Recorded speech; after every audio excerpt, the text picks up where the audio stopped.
So I watched the Robocop remake and it wasn't great. I looked at the Rotten Tomatoes stuff too after. I don't really use those to determine whether a movie is good or not, but sometimes it's cool to see what other people have to say about a movie. Because one of my favorite movies, Max, was not rated the best on the tomato meter. So the Robocop remake has fucking Rick Flag from Suicide Squad as Robocop. Did not expect that. Also, I found out recently that not only did the main villain from Robocop 2 not return for Robocop 3, Robocop himself was replaced in Robocop 3. I didn't even realize that. It was a different actor. Can't believe I didn't realize that until later. But we're not here to talk about those movies. We're here to talk about this one. I don't like how people are so easily changed motivations in this movie. Like, there'll be very big decisions that you need to think on or something, and then they'll just, like, immediately change it. Sometimes it makes sense. Like, Alex's wife's being told, hey, if you don't do this, your husband's gonna die. So the one thing you don't have is time. So even though she's doesn't really want to do it, she decides to do it anyway. But then there's ones like where the doctor, who's portrayed as a nice guy, is swayed with money really easily. Like, he's like, hey, I told you before, I don't want to use my work to do this. And then, he's told, but hey, I can pay you money.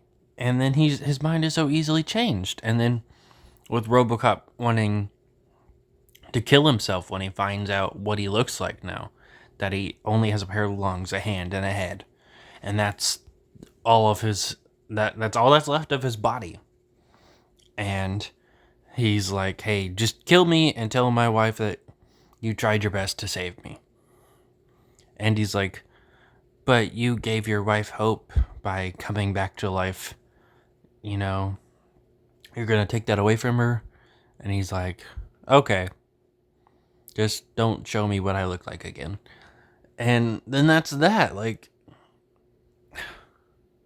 it was a really bold choice to have him, since the other RoboCop movies didn't really deal with the horror of what this would be like, to have him want to die when he finds out what he looks like underneath the suit. Just for them to immediately just get rid of that element. They still somewhat talk about it. No joke, Samuel L. Jackson has a line in the beginning of the movie about being robophobic. Pretty dumb line. Apparently, this movie was received better than Robocop 2, because I looked at all the Rotten Tomato ratings. I really enjoyed Robocop 2. I was surprised other people didn't like it.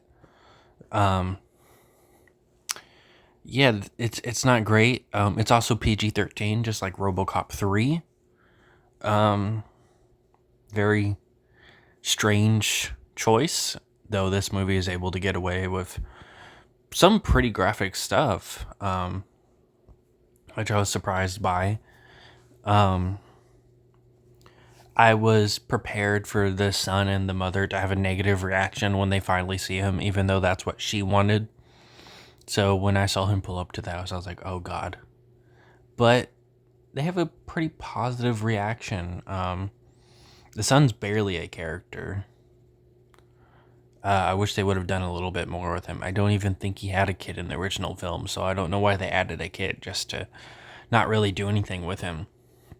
Another change, though I don't really have a problem with, I do want to point it out. In the first 3 RoboCop movies, RoboCop had a partner named Ian Lewis. It seems to be the case that they decided to not only race swap this character, but change their gender. And they have his partner be named Jack Lewis, and he's now black. But at first, he seems to have a somewhat prominent role. But then he just kind of disappears from the movie. And when he is there, he just doesn't add that much to the film. So I don't know why they made the change if they weren't going to make him a bigger character. He's basically just Lewis from the first 3 movies, because even though She was fine. I didn't dislike her. She didn't really do anything in the Robocop movies. She was just kind of there until she died in the third movie. So yeah. Yeah, so like put him in a coma and they're like, yeah, he'll like wake up and be all right in a week. I don't know if that's how it works, but okay. Um there's also another weird line where when Alex Murphy sees his brain, he says that's not his brain. All brains pretty much look alike, don't they? I mean, maybe if he had like a tumor or something, they'd look a little bit different, but how do you recognize that it's not your brain? I mean, it would be one thing if it was your hand and you had like a lot of scars and wrinkles, and then you have like a younger hand that is replaced in your body and you recognize that's not your hand. But a brain, it's inside your head and they all pretty much look the same. How does he recognize that that's not his brain? Most of the Robocop action doesn't really happen till the end of the movie. Some of the Robocop action is just him beating up robots that he's told to fight to train to get out of there. It's so lame. There's an element of them making him less and less human that's put in the movie, but then he's able to just kind of fix it himself. And the movie won't even explain how he's doing it. They're just like, oh, I don't know how he's doing it. He's reversing his own programming. Okay, but how? So yeah, really not great. They also originally give him the gray suit from, like the gray metal, the classic suit, and he uses it for a little bit.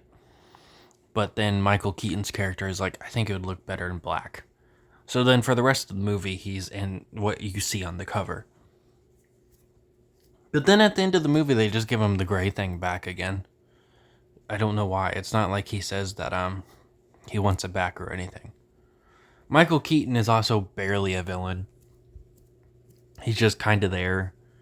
He says some cliche villain shit here and there.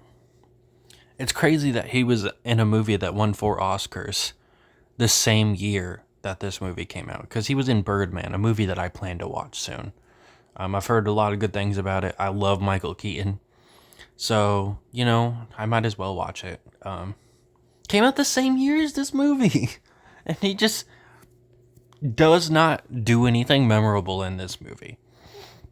He might be worse than the villain from Robocop 3. I'm not 100% sure because I didn't like either of them. He gets some cliche villain speech at the end. Just like the villain from Robocop 3 where he's like, oh, I could kill this kid. I could kill your wife. Which is basically exactly what happens in Robocop 3 where the villain's like, I could kill this kid. I could kill your friend. It's like, it's so stupid. There's also this villain that's like somewhat mean to Robocop because he doesn't want robots that are slightly human replacing real robots because it's like a downgrade or something stupid like that. And he calls him Tin Man throughout the movie. I guess it's supposed to be insulting. I mean, it's not polite. It's such a lame insult, though. So eventually, him and Robocop stand off. Apparently, he's like an asset that can't be harmed. So Robocop can't kill him. So now Lewis finally gets to do something, and he kills him for Robocop. And Robocop scans him, and after he got shot by the guy, and he's like, "Oh, your wounds are non-fatal. You'll be all right." Bye, Lewis. You're out of the movie. He's just hurt again. He was hurt in a flashback, put in the hospital, then he just gets hurt near the climax of the movie. So then we're to what I was just talking about, the climax with Robocop and Michael Keaton standing off. It turns out Michael Keaton is also an asset, so Robocop can't hurt him. And Robocop does not only hurt him, but kill him. He, once again, resists his program, which is something that was already established in the movie. And then he beats Michael Keaton. The character that just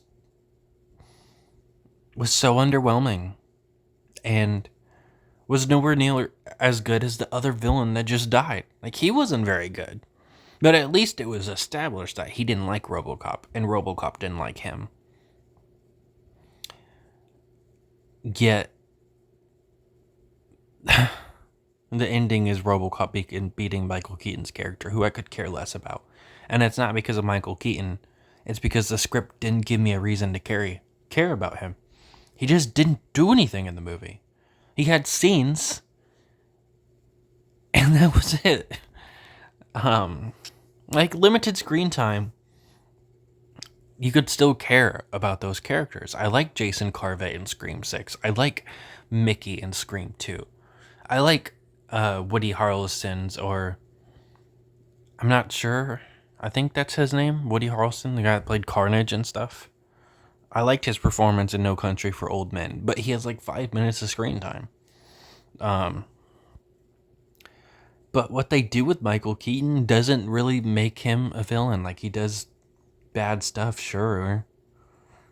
And he has like a speech about how what's better than a hero? A dead hero. And now he's going to pretend that Robocop died and lie to Robocop's wife and stuff to protect his image.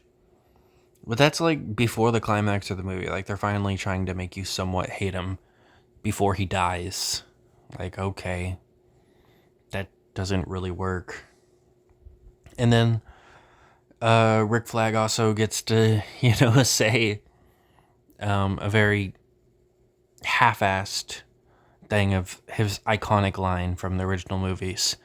Dead or alive, you're coming with me. And he just kind of says it at the end when killing Michael Keaton's character. Then at the end of the movie, he gets the gray suit back, like I was saying earlier. It's just... it's something. Not a great movie. Samuel L. Jackson's in this movie. Has a few scenes here and there. He gets to say the F-bomb, but they bleep it because he's like a news host or something. I guess that's supposed to be funny. Because, like PG-13 movies get one F-bomb. And we have this guy who's known for saying the F-bomb. And then when he actually says it, it gets bleeped. I think that's supposed to be the joke.